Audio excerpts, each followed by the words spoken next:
Welcome, welcome, welcome.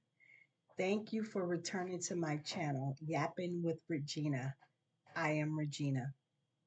Are you seated? I need you. I need you to hear me out.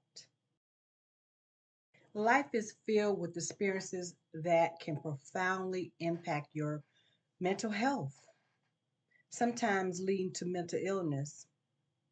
The more challenges you face, the greater the likelihood that you'll need support to navigate those tough times. I can vividly remember the moments when my mental illness, my mental state was challenged.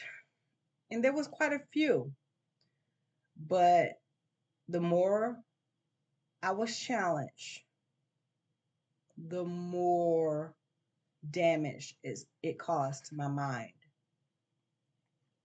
I'll list a few, and then I'll go into greater detail. So I can vividly remember the moments when my mental illness was challenged. One, when my dad left home, he left at a young age. When I was molested. When my mom was absent. When my dad died. When I served in Korea. And then when I endured abuse from my supervisor.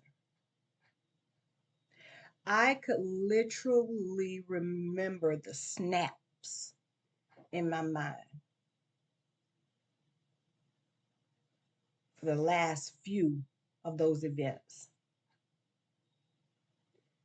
During therapy, I recognized from the beginning when it started.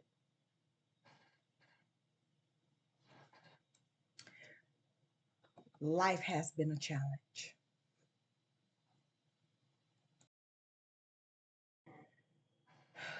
My dad left home at a young age. I was not even 5 yet. I can remember him and my mom getting into an argument, and he walked out the back door. I ran to the back door and called out for him.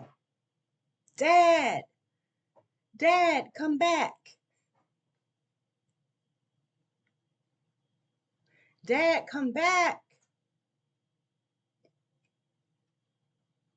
He didn't come back. He didn't even turn to recognize me. For a while growing up,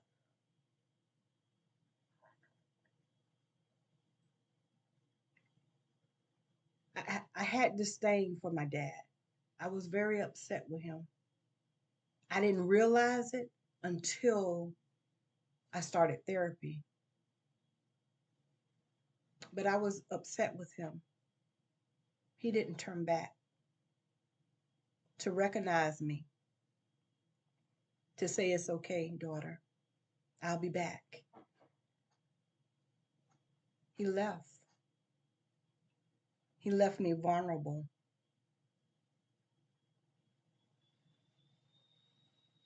And it did something to me. I'm 52. I still can remember that moment, that very moment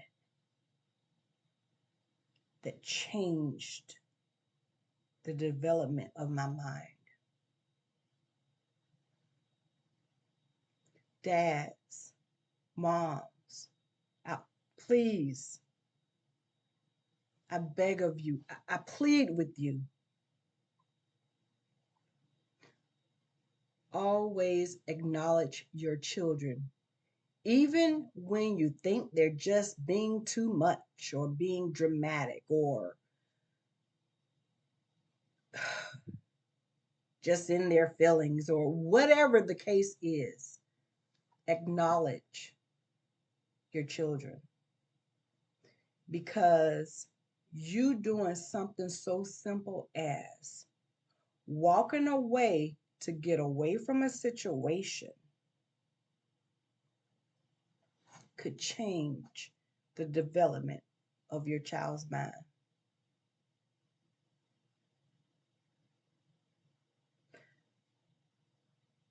I used to wonder, once I realized that that moment had an impact on me, I would wonder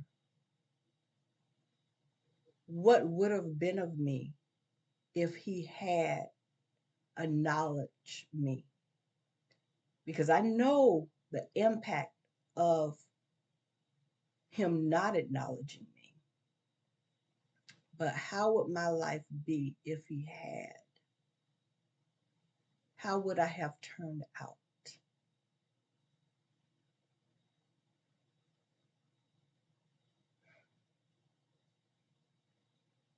Something so simple. Here I am, daughter. Don't worry. I'll be back. Let me just walk away for a minute. Go in the house. It's going to be okay.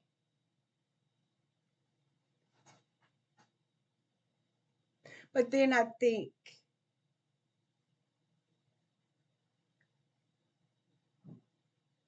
about my dad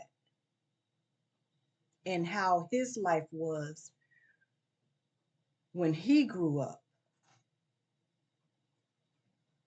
You see, my dad didn't share his story with me because we were separated for a while. Yes, we visited my dad, but I didn't return to live with him until I was 14. And at that time, I was thirsty for knowledge. I wanted to know him. I was back with my dad. My dad, I was back. I wanted to know him. And I would ask him for information, and he shared some stories. My dad, he was a working man. He was always busy working, trying to provide. And he did his thing on a weekend, he was young. He was very young. When I was 14, he was in his 40s, early 40s, maybe like 40 at the time. It's about 40, 41. And so when I could get information, he told me, me and my siblings a little bit about his life,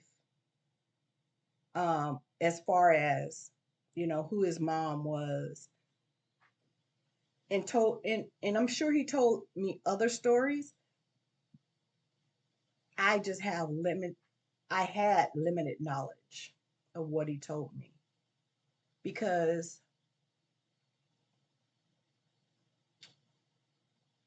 I snapped again. I snapped again. After returning to my dad at around 14, I know it was around 14 because we, my mom and I, moved back. I know I was 14 because I had gotten my first job and I had to leave my job, to move back to where my dad was. And about a year later, I snapped again. That was snap 4. I missed 2 snaps. I'll tell you about that later. My dad passed away when I was 15.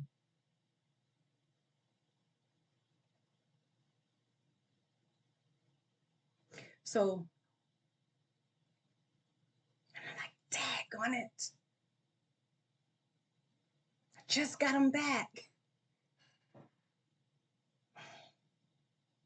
And now he was gone forever.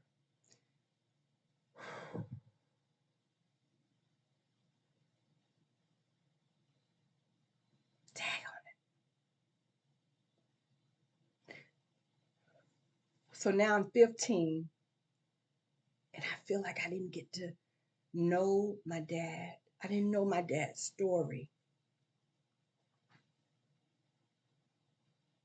I didn't know my dad's story. I didn't know his siblings. I didn't know his mom, his dad. I didn't know his story.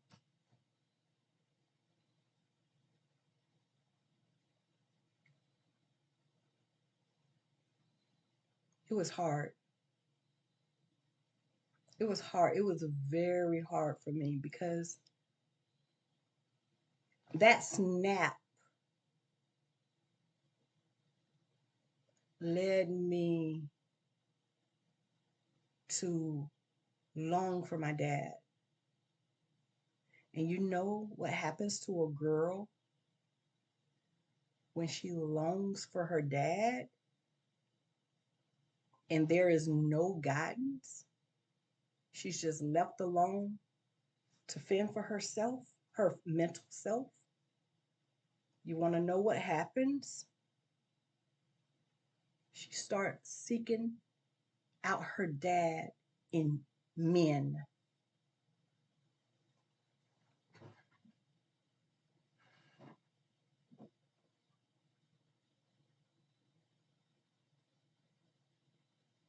Man after man after man after man after man after man. I seek that love and approval from men. And they can't give me what I need. They could not in any way give me what I need because I needed my dad. I needed that love and approval and acceptance of my dad. But he wasn't there. And I didn't recognize at the time that that is what I had been longing for all my life. And I didn't have the guidance and the love and the comfort that I needed at that time.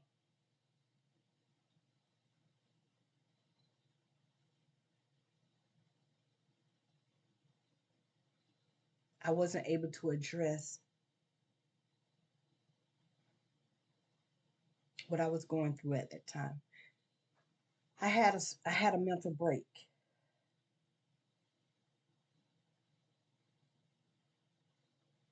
And I was crying uncontrollably. And someone, I don't know who it was, but someone called the police. And the police came.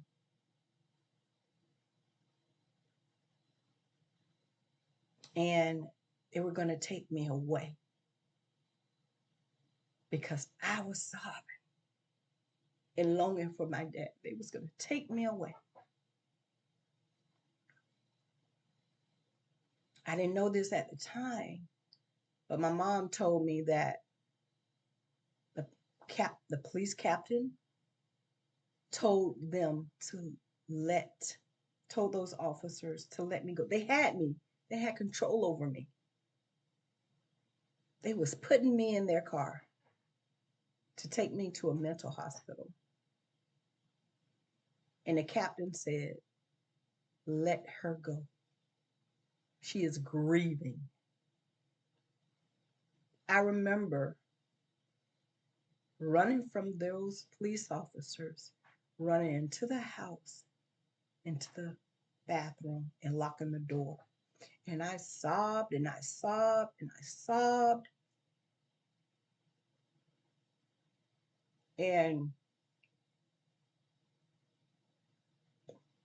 There was something my mom did that I'm so happy she did. And mom, if you see this video, thank you so much. And I will tell you, and I've told you about this. Thank you for sliding that little Bible under the door and told me to read Psalms 23. The Lord is my shepherd, I shall not want.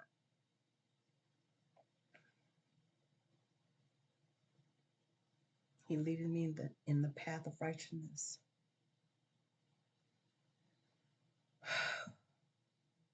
That was my saving grace. I held on to that. I held on to God, and I've never let go. I will tell you more about my mental breaks in another episode. Thanks for listening.